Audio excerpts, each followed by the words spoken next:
అదే RTV app వార్తల్ని క్షణాల్లో చదివే అవకాశం ఉంటుంది. ఒక న్యూస్ పేపర్, ఒక టెలివిజన్ ఛానల్ మీ చేతుల్లో ఎప్పుడూ ఉంటాయి.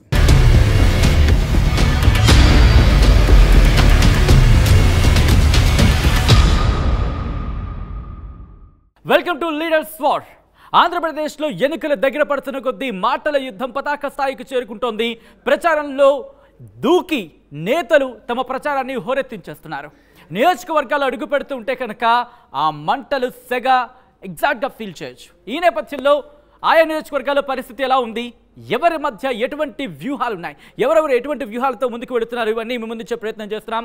అంతేకాదు ఎవరు గెలిచే అవకాశం ఉంది అనే అంశానికి సంబంధించి కూడా ముందుంచే ప్రయత్నం చేస్తున్నాం. ఈ నేపథ్యంలో ఈరోజు మనం మాట్లాడుకోబోతున్నాం ఉమ్మడి కడప జిల్లాకు సంబంధించి ఆసక్తికర నియోజకవర్గం. ఇన్ఫాక్ట్ ఆంధ్రప్రదేశ్ రాజకీయాలు చాలా ఇంట్రెస్టింగ్గా చూసే నియోజకవర్గం పులివెందుల.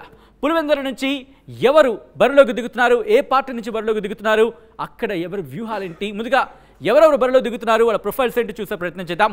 వైసీపీ బరిలోకి దించింది. ఇన్ఫాక్ట్ వైసీపీ నుంచి బరిలోకి దిగుతున్నారు పార్టీ అధ్యక్షుడు వైఎస్ జగన్మోహన్ రెడ్డి. అలాగే తెలుగుదేశం పార్టీ బరిలోకి దించింది మారెడ్డి రవీంద్రనాథ్ రెడ్డి, బీటెక్ రవి అంటూ ఉంటారు.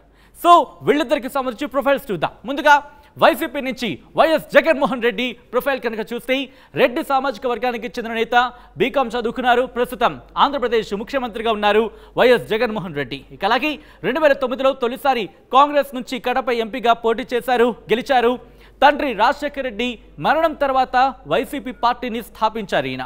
ఇక గత 2 ఎన్నికల్లో 1,20,000 ఓట్లకు పైగా భారీ మెజారిటీతో గెలిచారు వైఎస్ జగన్మోహన్ రెడ్డి. ఇది వైసీపీ నుంచి బరిలోకి దిగుతున్న వైఎస్ జగన్మోహన్ రెడ్డికి సంబంధించిన ప్రొఫైల్. ఇక తెలుగుదేశం పార్టీ బరిలోకి దించింది మారెడ్డి రవీంద్రనాథ్ రెడ్డి, బీటెక్ రవి అని కూడా అంటూ ఉంటారు. రెడ్డి సామాజిక వర్గానికి చెందిన నేత, బీటెక్ చదువుకున్నారు. దీంతో ఆయన బీటెక్ రవి అని చెప్పి పిలుస్తూ ఉంటారు. అలాగే చిన్నాన్న హత్యకు గురవడంతో రాజకీయాలకు ఎంట్రీ ఇచ్చారు మారెడ్డి రవీంద్రనాథ్ రెడ్డి. కడప జిల్లాలో తెలుగుదేశం పార్టీ సీనియర్ నేత, మాజీ ఎమ్మెల్సీ కూడా అయిన 2011 ఉప ఎన్నికల్లో జగన్పై పోటీ చేశారు, ఓటమిని చవిచూశారు మారెడ్డి రవీంద్రనాథ్ రెడ్డి. ఇది అభ్యర్థులకు సంబంధించిన ప్రొఫైల్. ఇక పులివెందుల నియోజకవర్గానికి సంబంధించి క్లుప్తంగా చూసే ప్రయత్నం చేస్తే కనుక, కడప లోక్సభ స్థానంలో భాగం పులివెందుల నియోజకవర్గం. 1978 నుంచి వైఎస్ కుటుంబ సభ్యులదే ఇక్కడ గెలుపు. అంటే ఒకసారి చూడొచ్చు, 78, 88, 98, 2008, 2018, అంటే దాదాపు 4 దశాబ్దాల పాటు ఇటు వైఎస్ కుటుంబందే అక్కడ హవానే చెప్పుకోవాలి.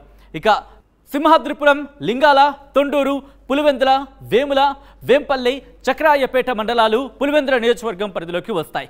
ఇక ఇక్కడ సామాజిక వర్గానికి సంబంధించి ఎవరికి ఎన్ని ఓట్లు ఉన్నాయనే అంశానికి సంబంధించి చూసే ప్రయత్నం చేద్దాం. Here it is. ఇక్కడ రెడ్డి సామాజిక వర్గానికి సంబంధించి 60,000 ఓట్లు ఉన్నాయి, బలిజ సామాజిక వర్గానికి 40,000 ఓట్లు, బీసీ సామాజిక వర్గానికి 50,000 ఓట్లు, అలాగే ఎస్సీ ఎస్టీ సామాజిక వర్గానికి 40,000 ఓట్లు. ఇక ముస్లిం వర్గానికి సంబంధించి, ముస్లిం సామాజిక వర్గానికి సంబంధించి 30,000 ఓట్లు ఉన్న పరిస్థితి. ఈ నేపథ్యంలో ఈసారైనా టీడీపీ అక్కడ గెలుపును సాధిస్తుందా, లేకపోతే మళ్ళీ వైఎస్ కుటుంబాందే హవానా? ఎవరి విజయ అవకాశాలు ఏ విధంగా ఉన్నాయి, ముఖ్యంగా ఎటువంటి అంశాలు ఈసారి ప్రభావితం చేయబోతున్నాయి, ఇవన్నీ కూడా తెలుసుకునే ప్రయత్నం చేద్దాం. మా ప్రతినిధి కిషోర్ అప్డేట్స్ అందించబోతున్నారు. కిషోర్, వైఎస్ జగన్మోహన్ రెడ్డి అక్కడ అంటే వైసీపీ నుంచి ఆ పార్టీ అధ్యక్షుడు వైఎస్ జగన్మోహన్ రెడ్డి బరిలో దిగుతున్నారు. At the same time TDP నుంచి మారెడ్డి రవీంద్రనాథ్ రెడ్డి, బీటెక్ రవి అని కూడా అంటూ ఉంటారు. సో వీళ్ళిద్దరు బరిలో దిగుతున్నారు. కానీ గత 4 దశాబ్దాలుగా వైఎస్ కుటుంబందే అక్కడ హవా.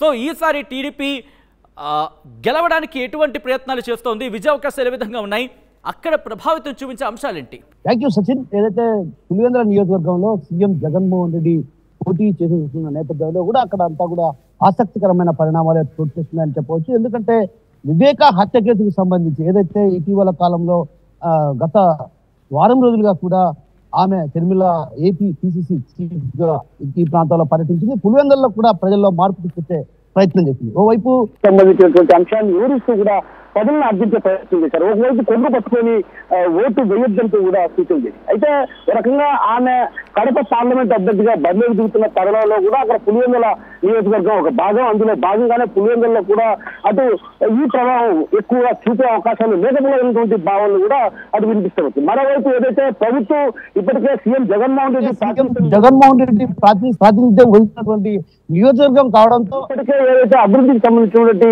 పలు కార్యక్రమాలు బస్ స్టాండ్ కావచ్చు, అదేవిధంగా అక్కడ ఉన్నటువంటి రైతులకు కావాల్సినటువంటి మౌలిక సదుపాయాలకు సంబంధించి కావచ్చు, అదేవిధంగా మార్కెట్ యార్డ్ ఏంటి వాటి కూడా, అదేవిధంగా విద్యార్థికి సంబంధించి ఏదైతే ఇంజనీరింగ్ కళాశాల కావచ్చు, అదేవిధంగా మెడికల్ కళాశాలను కూడా ఏర్పాటు చేస్తారు. అంటే ఒక రకంగా పులివెందుల ప్రాంతాన్ని దశాబ్దాల కాలంగా వైఎస్ కుటుంబం అవ్వా కొనసాగుతున్న పరిస్థితి. ఆ పరిస్థితుల నేపథ్యంలో ఆ ప్రాంత వాసులకు అన్ని విధాల ఏర్పాట్లు చేయాలి. ఏదైతే వారికి మౌలిక వసతులతో పాటు అటు విద్య వైద్య రంగంలో ఉన్నటువంటి, అదేవిధంగా రైతాంగానికి సంబంధించినటువంటి అన్ని అంశాలపైన కూడా అటు పరిగణలోకి తీసుకొని అక్కడ అభివృద్ధి చేస్తున్న పరిస్థితి. అయితే మరోవైపు ఏదైతే ఈ జగన్మోహన్ రెడ్డిపై అటు పట్టణ ప్రాంతాల్లో కొంత వ్యతిరేకత ఉన్నటువంటి పరిస్థితి మాత్రం వాస్తవం. గ్రామీణ ప్రాంతాల్లో మాత్రం ఏదైతే నవరత్నాల పథకాలు అమలు చేస్తున్నటువంటి తరుణంలో లబ్ధి పొందారన్నటువంటి భావన అటు గ్రామీణ ప్రాంత వాసుల్లో కూడా వినిపిస్తారు. ఇలాంటి పరిస్థితుల నేపథ్యంలో కాస్త ప్రభావం ఏదైతే వివేక హత్య కేసుకు సంబంధించిన ప్రభావం చూపవచ్చు. అయితే బీటెక్ రవి ఏదైతే టీడీపీ అభ్యర్థిగా పోటీ చేసినటువంటి బీటెక్ రవి కూడా గతంలో ఏదైతే తను మొదటి నుంచి కూడా ఏదైతే ప్రభుత్వ వ్యతిరేక విధానాలు గతంలో ఏదైతే రైతులకు సంబంధించి డ్రిప్ ఇరిగేషన్ వంటి సౌకర్యం ఉండేది, కానీ ప్రస్తుత ప్రభుత్వంలో కూడా డ్రిప్ ఇరిగేషన్ లేక రైతులు తీవ్రమైనటువంటి ఇబ్బందులు పడుతున్నారు. మరోవైపు రైతాంగానికి సాగునీరు అందని పరిస్థితి. ఇలాంటి పరిస్థితులన్నీ కూడా ఎత్తి చూపుతూ ఆయన ఒకవైపు ఆ ప్రచారంలోకి దూసుకెళ్తున్నటువంటి పరిస్థితి, అదేవిధంగా అక్కడ ఉన్నటువంటి ప్రభుత్వ వ్యతిరేక విధానాలను కూడా వివరిస్తూ కూడా ప్రజల్లో చైతన్యం తీసుకొస్తున్నటువంటి పరిస్థితి. అంటే ఒక రకంగా అటు జగన్ కు కొంతమేర అక్కడ అసమ్మతి ఉన్నట్టు మాట వాస్తవమే. నేతల్లో కూడా అసంతృప్తి వ్యక్తం అవుతున్న పరిస్థితి. అయితే ఆ అసంతృప్తిని బుద్ధగించేందుకు ఇప్పటికే ఏదైతే ఎంపీ అవినాష్ రెడ్డి కావచ్చు, అదేవిధంగా కొందరు కీలక నేతలు కూడా పులివెందులలో భేటీ అయ్యి వారందరితో కూడా చర్చించడం జరిగింది. చర్చించిన తర్వాత వారి సమస్యలకు కూడా సానుకూలంగా స్పందించడంతో పాటు అదేవిధంగా రానున్న రోజుల్లో మంచి అభివృద్ధిని సాధించే దిశగా కూడా అడుగులు వేస్తామని హామీ ఇచ్చారు. అయితే ప్రస్తుతం అసమ్మతి నేతలు కూడా బుజ్జగించే ప్రయత్నాలు చేశారు. అయితే మొత్తం మీద చూసుకుంటే మాత్రం అటు ఏదైతే వివేక హత్య కేసుకు సంబంధించిన ప్రభావం ఏదైతే షర్మిల తను పదే పదే వివేక హత్య కేసుకు సంబంధించినటువంటి విషయాన్ని ప్రస్తావిస్తున్న తరుణంలో కూడా అంత పెద్ద స్థాయిలో మెజారిటీ రాకపోవచ్చు, కానీ కాస్త తక్కువ మెజారిటీ అంటే మెజారిటీ తగ్గే అవకాశాలు ఉన్నాయన్నటువంటి భావన ఆ ప్రాంత వాసుల్లో వ్యక్తం అవుతుంది. అయితే మొత్తం మీద చూసుకుంటే మాత్రం అక్కడ మాత్రం వైసీపీదే హవా అనే చెప్పవచ్చు. ఎందుకంటే దశాబ్దాల కాలంగా ఆ ప్రాంత ప్రజలు వైఎస్ జగన్మోహన్ రెడ్డి కుటుంబాన్ని అంటే వైఎస్ కుటుంబానికే పట్టం కడుతున్న పరిస్థితి. ఇలాంటి పరిస్థితుల నేపథ్యంలో అతని భారీ మెజారిటీతో గెలిచినటువంటి వైఎస్ జగన్ ఈసారికి మాత్రం ఖచ్చితంగా తక్కువ మెజారిటీతో గెలుస్తారన్నటువంటి ప్రచారం కూడా ఉంది. టీడీపీకి మాత్రం కాస్త మెరుగైన ఏదైతే ఓట్లు రావచ్చు, కానీ గెలిచే పరిస్థితి లేదన్నటువంటి భావన అటు అందరిలో వినిపిస్తున్న పరిస్థితి. ఎందుకంటే ప్రధానంగా అటు వైఎస్ కుటుంబానికి ఎప్పటి నుంచో అంటే దశాబ్దాల కాలంగా కూడా అక్కడ వైఎస్ కుటుంబానికి వెన్నంటి ఉన్నటువంటి పరిస్థితి. ఇలాంటి పరిస్థితి నేపథ్యంలో వైఎస్ వివేక హత్య అంటే వైఎస్ వివేక ఆ పులివెందుల ప్రాంత ప్రజలకు ఎవరికైనా సరే పేరు పెట్టి పిలిచగల సమర్థత ఉన్నటువంటి నేత ఆయన ప్రభావం కూడా చూపే అవకాశం ఈ ప్రభావం చూపే అవకాశం ఉన్న నేపథ్యంలో కిషోర్ ఇక్కడ వైఎస్ కుటుంబం ముఖ్యంగా వైఎస్ వివేకకు సంబంధించి వైఎస్ వివేక భార్య సౌభాగ్యమ్మ అక్కడ బరిలోకి దిగే అవకాశం ఉందా? అటువంటి చర్చ జరుగుతుంది కదా, అక్కడ అటువంటి పరిస్థితి ఉంది కాబట్టి సౌభాగ్యమైన బరిలోకి దిగే అవకాశం కనిపిస్తుంది. కాంగ్రెస్ పార్టీ నుంచి ఇటు సౌభాగ్యం కానీ లేకపోతే సునీత కానీ బరిలోకి దిగచ్చు అనే చర్చ జోరందుకున్న నేపథ్యంలో అక్కడ ఎటువంటి చర్చ జరుగుతోంది? ఎస్ సచిన్, అదే చెప్పబోతున్నా. మరి ఎందుకంటే వివేక హత్య అంటే వివేకకు పులివెందుల ప్రాంతమే కాదు కడప జిల్లాలో కూడా పేరు పెట్టగల పిలిచేటువంటి నేత. ఆ నేతకు మంచి పరిచయాలు ఉన్నాయి. అదేవిధంగా ఆ ప్రాంత వాసుల్లో కూడా కలిదిరిగే వ్యక్తి ఎవరైనా ఉన్నారంటే అది వివేక అనే చెప్పవచ్చు. అంటే ఎందుకంటే ప్రధానంగా వివేకకు మంచి పేరుంది, సౌమ్యుడు, మృదు స్వభావి, ఎప్పుడు కూడా చిరునవ్వుతో పలకించేవాడు, ఆప్యాయంగా పలకరించేవాడినటువంటి భావన ఆ ప్రాంత వాసుల్లో వ్యక్తం అవుతున్న. అలాంటి పరిస్థితుల నేపథ్యంలో అక్కడ వివేక భార్య ఏదైతే సతీమణి సౌభాగ్యమును బరిలోకి దించాలని కాంగ్రెస్ పార్టీ వ్యూహరచన చేస్తుంది. అందులో భాగంగానే ఇప్పటికే ఏదైతే సునీత కావచ్చు, అదేవిధంగా షర్మిల కూడా ఆ ప్రాంతాల్లో కూడా ప్రచారం కూడా చేస్తున్న పరిస్థితి. ఒక రకంగా బస్సు యాత్రలో కూడా ఈ విషయాన్ని చెప్పకపోయినా కూడా అక్కడ వైఎస్ వివేక భార్య ఖచ్చితంగా పులివెందుల నుంచి పోటీ చేయించాలన్నటువంటి యోచనలో కూడా కాంగ్రెస్ పార్టీ ఉంది. అందులో భాగంగానే ఆమె కూడా సుముఖత వ్యక్తం చేసినట్టు తెలుస్తుంది. అయితే సుముఖత వ్యక్తం చేసినటువంటి నేపథ్యంలో అక్కడ ఏదైతే వైఎస్ జగన్ కూడా కాస్త ఈ ప్రభావం ఎక్కువగా చూపే అవకాశాలు లేకపోలేదు. ఎందుకంటే వైఎస్ వివేకకు మంచి పేరు.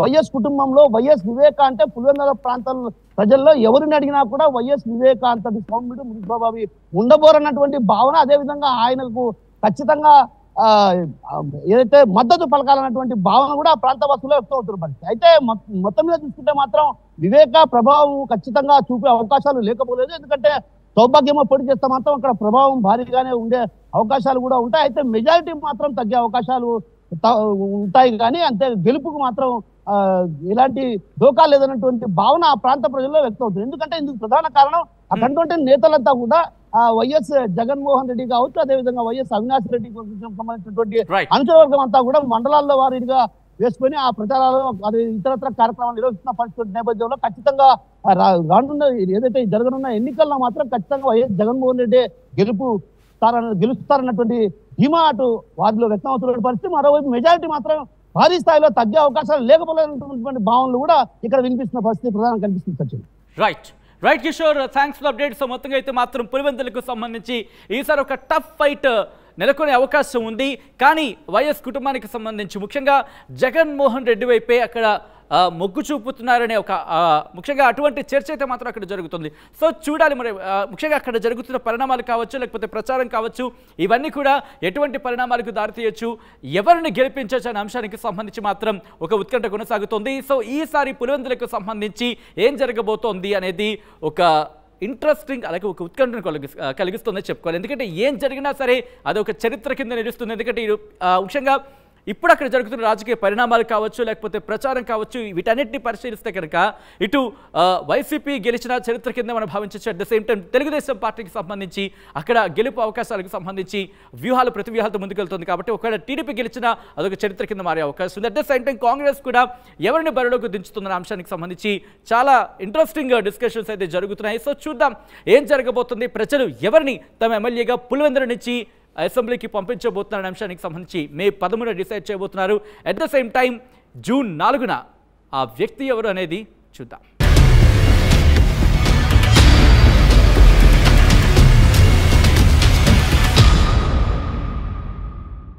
మరిన్ని వీడియోస్ కోసం ఛానల్ ని సబ్స్క్రైబ్ చేయండి. లేటెస్ట్ అప్డేట్స్ కోసం వాట్సాప్ ఛానల్ ని ఫాలో చేయండి. అండ్ లింక్ డిస్క్రిప్షన్ లో ఉంది.